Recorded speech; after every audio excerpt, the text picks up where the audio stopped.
V-am găsit la ultima parte a tutorialului tehnic cu partea de NAT. Tehnic o să implementăm partea aceasta de Network Address Translation ca și protocol. Este basically, ca și scurtă teorie, un protocol pus pe router care are rolul de a traduce IP-urile private în IP-urile publice și cumva NAT-ul ăsta este esențial pentru că fără el nu ai acces în ISP. Și atunci, ce mi-aș dori concret să fac e să fac un experiment tehnic în care să implementez o parte de natare, astfel încât în momentul când accesez, când dau ping și când se trimit pachetele prin ICMP de la laptop 1 de aici către web server, acest IP privat 192.168.2.4 să fie tradus în 30.001. Cum facem concret chestia asta? Implementăm totul pe router și atunci o să avem de făcut prima dată 3 pași: enable, configure terminal, interface,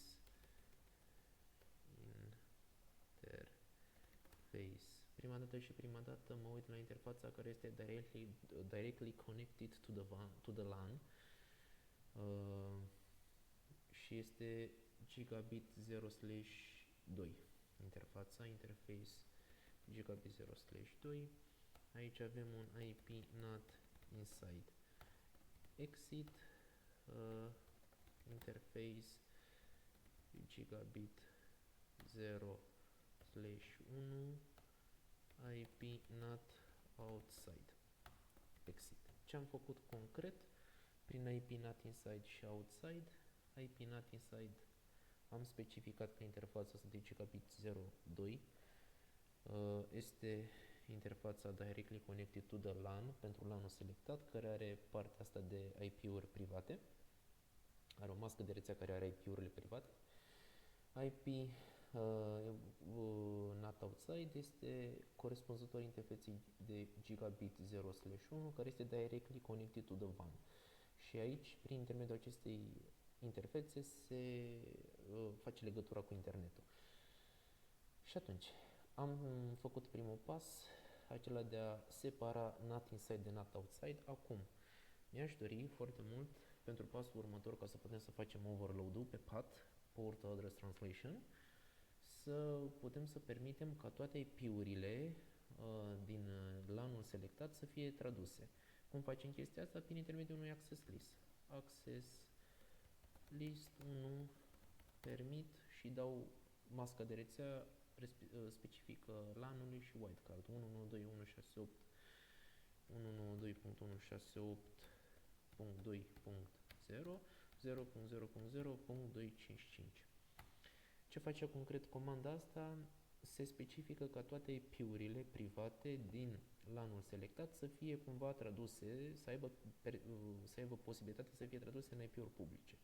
Și acum ultima comandă este reprezentată de partea asta de PAT, Port Address Translation, prin care toate IP-urile private de aici sunt traduse într-un singur IP public. Cam asta înseamnă de fapt partea asta de PAT.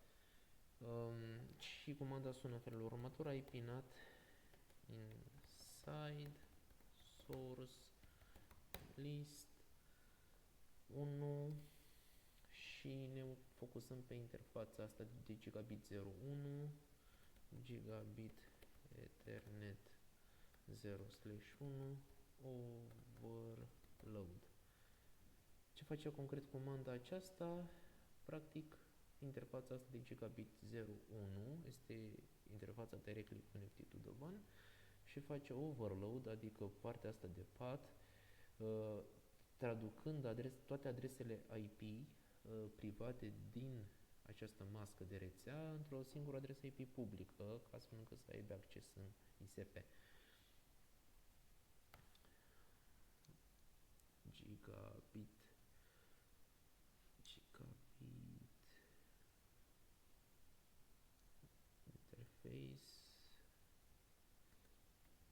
interface.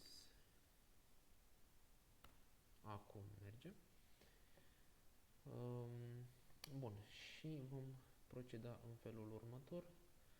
Vom da ping și voi avea nevoie și de router. Am zis că voi da un ping către web server. Ping 92.168.3.2 și ca să văd exact că s-a făcut partea de translation, enable show IP not translation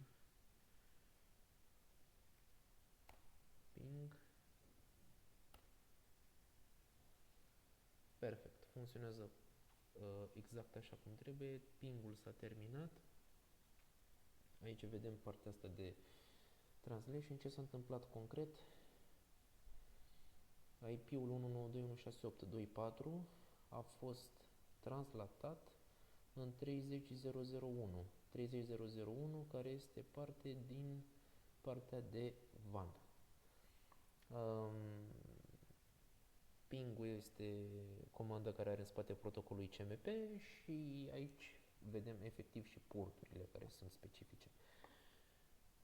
Cam atât pe partea asta de implementare de NAT. Asta a fost implementarea tehnică cu pașii aferenți. Foarte important este ultima comandă, prin intermediul căreia se face PAT-ul, Port Address Translation.